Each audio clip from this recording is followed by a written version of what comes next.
Mambo vipi? Mimi naitwa Flewalex DX Miswaga. Karibu sana kwenye reminder siku hii ya leo. Nikukumbushe kuhusu teknolojia. Siku ya leo tuna kitu kinaitwa ICQ. ICQ ni nini? ICQ ni neno la Kiingereza lenye maana ya nitakutafuta au nakutafuta. ICQ. ICQ ni programu iliyotengenezwa kurahisisha mawasiliano. Miaka ya 90, 80 na 70 kulikuwa na watu wanachat kutumia emails. Sasa mwaka 1996 ikatengenezwa application inaitwa ICQ ambayo ilikuja kurahisisha mawasiliano. Ilitengenezwa kampuni ya Israel mwaka 1996.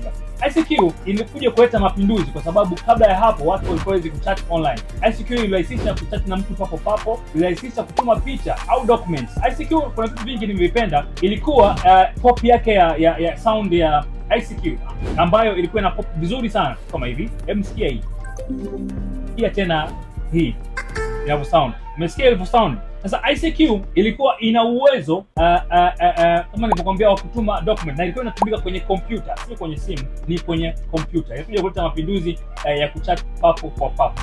Baada ya ICQ kutoka, imerahisisha mawasiliano kuja kwenye hizi WhatsApp, Messenger, Telegram, ni zao la ICQ. Baada ya mwaka 1998, ICQ iliuzwa kwenye kampuni ya Kimarekani AOL huko New York. Sasa ICQ ni kitu gani? ICQ ni programu iliyoweza kurahisisha mawasiliano ambayo tunachat mpaka tunatumia WhatsApp, tunatumia Messenger, tunatumia Telegram. Ni zao la ICQ. Najua umenipata kwa uchache, umefahamu tulitoka wapi mpaka kufika hapa kwa kutumia programu ya ICQ. Karibu sana, mimi ni Flewalex DX Miswaga. Karibu.